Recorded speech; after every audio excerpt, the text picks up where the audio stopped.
So the question is, write about the lives of any two of the following wives of the Prophet sallallahu alaihi wasallam: Sauda bint Zam'a, Aisha bint Abu Bakr, Hafsa bint Umar, and Salama. So out of the four, you only have to write two. We're not going to discuss this now, but the wives are Sauda, Aisha, Hafsa, and Salama. What can the life of any one of these wives teach Muslims about marriage?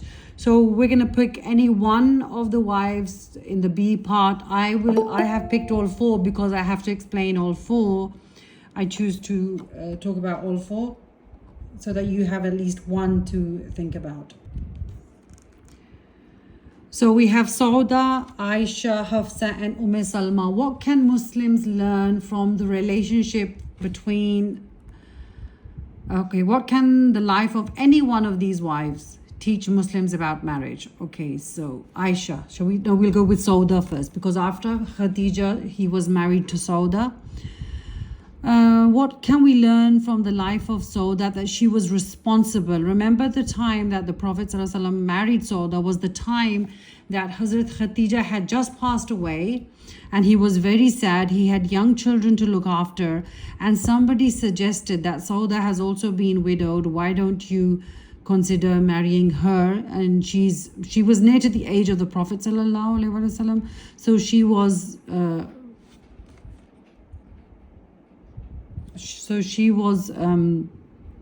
a responsible woman. When she was asked about whether she would look after the Prophet's children and she wanted the marriage, she openly accepted. And Sauda was a compassionate lady. Basically, she was compassionate towards the children. She felt for the Prophet ﷺ, and she was so compassionate that when the Prophet ﷺ married Aisha and they moved to Medina, and then the wedding was consummated, she offered her own day, that, the visiting day that the Prophet ﷺ dedicated for Sauda. She gifted that to Aisha because she understood that the Prophet ﷺ enjoyed the company of Aisha. So she said, okay, the day that you give up for me, you can also dedicate that day towards Aisha. Because she was facilitated Hazrat Muhammad ﷺ according to his needs and his wants and his desire, basically. And she was a mature lady. As I said, she was near to the age of the Prophet ﷺ, in her 50s when she was married to the Prophet. So she was mature. And all of these things in a marriage are very necessary. Sometimes, women should be responsible, they should be compassionate, they should be facilitating towards their husbands, they should be mature in the marriage. Whereas sometimes, you don't mature with age. One thing I agree with is that a person does not mature by age, a person matures by experience. Because she had experienced so much in her life, that's what made her mature. Sometimes you can come across a 60-year-old woman and she'll still be immature. It's experiences that matures women. So these things are things that are required in a marriage to make it successful. And she was selfless. In other words, she was not selfish. Her dedicating her day shows that she was selfless. She didn't think about herself, or she was not self-centered. She was always, ready to sacrifice. She had a nature that was based on sacrifice. She not only raised her own children, but she also raised the children of the Prophet ﷺ perfectly. I think somebody needs to enter. People can learn for the marriage, basically. Now, Hazrat Aisha. Hazrat Aisha, as a personality, she was very enthusiastic because she was young. She was from the youth. She was around about your age. And when you're young and you're a teenager or you're youthful, you're enthusiastic in everything, basically. In the marriage also. And when it comes to gaining knowledge, when it comes to, teaching, you're an enthusiastic personality, basically. And what we see with the relationship with the Prophet and Hazrat Aisha, that it was based on happiness. They were happy together. They used to enjoy activities together. Not necessarily that the activities were the same.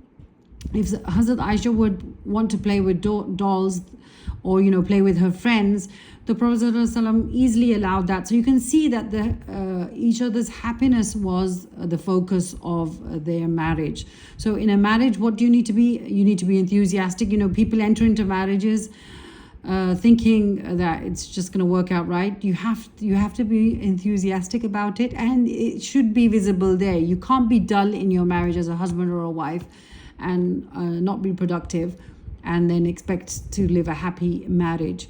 And if you see in their marriage, one day in their experience, they're racing each other. They're having a race. The Prophet ﷺ, once he raced and Hazrat Aisha won because she was young, and then after a couple of years when they raced again to check who wins, the Prophet won because Hazrat Aisha had aged by then. So can you see that they enjoyed things mutually? So even though the Prophet ﷺ was senior in age, he managed to come down to the same age and enjoy things that made her happy also. And communication, what do you see in this marriage? You see communication, constant communication. The Prophet says something, Hazrat Aisha answers, Hazrat Aisha questions again and again. She had an inquisitive nature. She questioned on her behalf, on the behalf of the the community. And what do you notice in their marriage is that there was no communication gap. Whereas today, the most problems that are facing in marriages is communication gaps, I think. So communication, what can people learn? That a marriage should be based on communication. Communication should never stop. Okay, and then the word is half gone from there. It's productive. I've written productive. She was productive. Productive in the fact that she did not sit idle and just focus on housework. She used to study the Quran and the Hadith, and then she used to have students attending, her gatherings, and she used to teach the Hadith. She also adopted her own nephew so that he could be the permanent student and child of Hazrat Aisha because she was childless. Okay, if we go to Hazrat Hafsa was the daughter of Hazrat Umar. She was exactly like Umar. She had, she was a person with who used to have her own mind, and she couldn't be manipulated very easily. Now Hazrat Hafsa was the widow of a respected companion, and I think the companion died in Badr or Uhud. I can't remember which war he died in, he was martyred in. So this widow was given respect. And in what can people learn? That sometimes people, Muslims need to get married. Sometimes their wife passes away, or sometimes they just want to get married for a second, have a second marriage. Then they should also opt for marrying widows. I don't understand that a married man would be divorced himself, would be, his wife would have died in the marriage, or he's just marrying for a second option. And they always choose unmarried women. I don't know why. What men should learn is that widows and divorcees should be respected and could be an option for a second marriage. Okay, privacy. Why have I got privacy here? Is that privacy should be maintained in a marriage.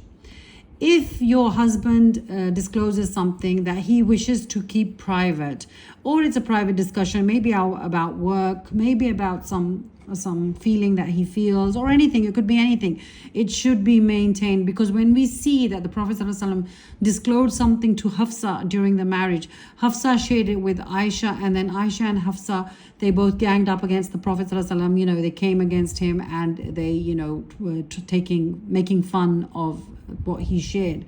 So, and then the Prophet ﷺ disliked that. So what should be the the prime aspect is that privacy of the couple should be maintained. If it's not maintained, what happens? That your marriage will be it will cost you your marriage basically. And today what we see in our marriages is that privacy has gone down the drain. I mean, women will be discussing each and everything about their husbands, and husbands don't tend to discuss their wives, but it's more of women's habit to discuss their wives, and that should be discouraged. Trust maintained. What do we see? If the Prophet shared some issue with Hazrat Hafsa, she should have maintained the trust. Trust is the one thing that helps every single relationship, whether it's the parents and the children, whether it's teacher-student relationship, whether it's brothers and sisters, whether it's husband and wife. Trust should always be maintained. If the Prophet shared a secret with her, he expected that she would keep it. So one thing that we learned from disclosing the secret was that the main thing of a marriage is that trust should be maintained. And trust, how will trust be maintained? By never lying to your spouse, never disclosing or exposing your spouse's weaknesses in front of others. And then what do we see? Continued growth. She again was as studious as Hazrat Aisha. She used to also study the Quran and Hadith. She did not sit idle in the house and just stick to housework. Remember, you don't have to leave the house to gain the Quran and Sunnah. Even today, well, they had the Prophet in their own household. People used to come and study from them. Now everything is online. You can study online about the Quran and Sunnah. You can teach online about the Quran and Sunnah, as everything has become so easy in today's day and age. When women say that we are bored at home and our husbands don't let us work, or we can't leave the home, that's a lame excuse now, because everything is easily available on a touch of a button.